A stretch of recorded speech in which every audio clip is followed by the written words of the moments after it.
प्रधानमंत्री मोदी की यूएई की बहुप्रतीक्षित यात्रा पर है।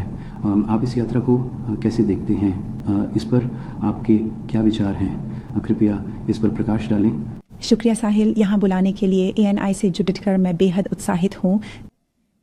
कल 15 मई 2026 को PM मोदी की यात्रा का बेसब्री से इंतज़ार है। Es tienen schon centralt दिनांचवाए मित्रता और दीर्घकालिक साझेदारी के स्तंभ हैं। यूएई के नेतृत्व और जनता के लिए एक सच्ची धरोहर। हम उनके आने की बेसब्री से प्रतीक्षा कर रहे हैं। जनवरी में राष्ट्रपति शेख मोहम्मद बिन जायद और फरवरी में क्राउन प्रिंस AI समिट के लिए भारत आए। और जब से महामहिम प्रधानमंत्री मोदी ने पदभार संभाला है, तब से आपका नेतृत्व और मेरा नेतृत्व साल में कुछ बार नियमित रूप से एक दूसरे से मिलते रहे हैं। इसलिए कल उनकी उपस्थिति उस निरंतर मित्रता और संबंधों का हिस्सा होगी और हम उनके यूएई आने को लेकर बहुत उत्सुक और उत्साहित हैं। बहुत बढ़िया। ऊर्जा सुरक्षा को मजबूत करने के इस पहलू पर यदि आप अपने विचार साझा कर सकें। हाँ, मुझे लगता है कि विशेष रूप से आज दुनिया भर में ऊर्जा की स्थिति प्रभावित है, क्योंकि ऊर्जा का इस्तेमाल एक हथियार के तौर पर भी किया गया है। हॉर्मुज़ जल मरुमध्य को प्रभावी रूप से बंधक बनाकर, जिस पर अंतर्राष्ट्रीय समुदाय भी ध्यान दे रहा है। ऐसा करने से भारत समेत दुनिया भर में लोग बुनियादी घरेलू ज़रूरतों के लिए काफ़ी संघर्ष कर रहे हैं। ये कल हमारी बातचीत का हिस्सा ज़रूर होगा, जिस पर सबसे अहम ये है कि ये समझना ज़रूरी है कि यूएई ऊर्जा क्षेत्र में हमेशा से एक ज़िम्मेदार वैश्विक खिलाड़ी रहा है और आगे भी रहेगा, जिससे ये भी स्पष्ट होता है कि यूएई ने कुछ हफ्ते पहले ओपेक से बाहर निकलने का फ़ैसला क्यों किया। और वास्तव में इसका मुख्य कारण यह है कि हम अपनी पूरी क्षमता के अनुसार उत्पादन नहीं कर रहे थे, और विशेष रूप से इस समय जब आपूर्ति में इतनी चुनौतियां हैं, यूएई उस जिम्मेदार वैश्विक साझेदारी की भूमिका को निभाना जारी रखना चाहता है। महामहिम व्यापारिक पहलू की बात करें, जो दोनों देशों के लिए काफ़ी महत्वपूर्ण है, तो CPR समझौते को परिवर्तनकारी बताया गया है।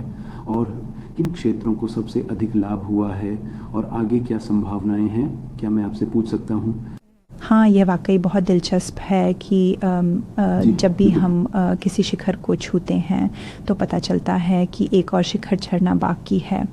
कुछ वर्ष पूर्व हुए ऐतिहासिक सीपा समझौते के $100 अरब के लक्ष्य को हम सफलतापूर्वक हासिल कर चुके हैं, और अब हम $200 अरब के व्यापार वाले एक नए सीपा की शुरुआत कर रहे हैं। मेरा मानना है कि जब भारत और यूएई की टीमें साथ काम करती हैं तो हम नई संभावनाओं को साकार करते हैं। इसलिए आज हम तकनीक और AI पर चर्चा करेंगे, साथ ही क्वांटम और सुपर कंप्यूटिंग पर भी बात करेंगे। हम प्रधानमंत्री मोदी द्वारा IMEC के तहत शुरू किए गए बुनियादी ढांचा क्षेत्रों पर चर्चा करते हैं। वहाँ लगातार नई चीज़ें सामने आती हैं। जब लगता है कि शिखर पर पहुँच गए तो पता चलता है कि अभी और चोटियाँ बाकी हैं। भारत जैसे मित्र और भागीदार के साथ इससे बेहतर और क्या हो सकता है? के महामहिम, आपने तकनीक का विशेष रूप से उल्लेख किया है। हमारे दोनों देशों के संबंधों के अगले चरण में तकनीक की आखिर क्या भूमिका होगी? इस विषय पर कृपया अपने विचार हमारे साथ साझा करें। हाँ साहिल, तुम बिल्कुल सही कह रहे हो। भविष्य में तकनीक ही सर्वोपरि होगी। एक राष्ट्र या अर्थव्यवस्था के तौर पर आप आधुनिक तकनीक को अपनाए बिना विकास की राह पर आगे नहीं बढ़ सकते।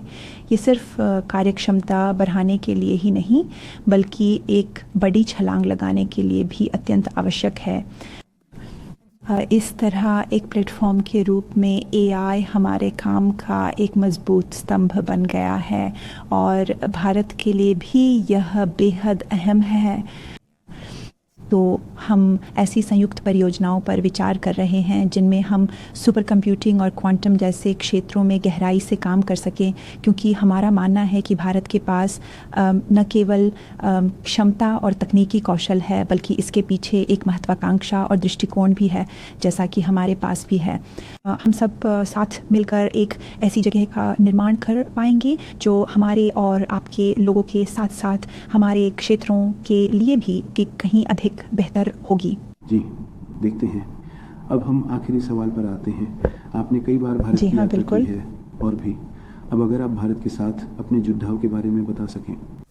शायद इसकी जड़ें मेरे बचपन से जुड़ी हैं।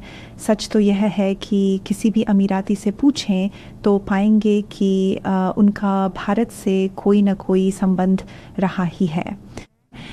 मेरे परिवार के कुछ सदस्य हैं जो इलाज के लिए हमेशा भारत जाते हैं, जो जड़ी बूटियों के भारतीय ज्ञान पर बहुत अधिक निर्भर हैं, और वे इसकी तुलना हमारे अपने जड़ी बूटियों के ज्ञान से करते हैं, क्योंकि हम अमीराती लोगों में भी पारंपरिक चिकित्सा के लिए बहुत गहरा सम्मान है, बिल्कुल आप लोगों की तरह। व्यापार ने अहम भूमिका निभाई है, चाहे वो कपड़े हों, मसाले या हमारे मानवीय संबंध।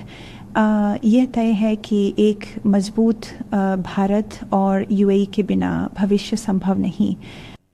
इसीलिए मैं हमारे द्वारा हासिल किए गए इन महत्वपूर्ण मील के पत्थरों, कल संपन्न हुई हमारी सार्थक यात्रा और भविष्य में होने वाली मेरी भारत यात्राओं को हमारे आपसी संबंधों की एक और अधिक मजबूत होती हुई दिशा का स्पष्ट प्रमाण मानता हूँ।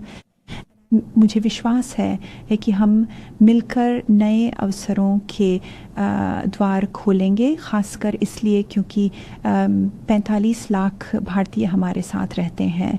हम लगातार एक दूसरे से सीखते हैं और बेहतर बने हैं।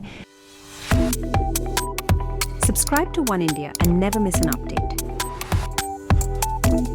Download the One India app now.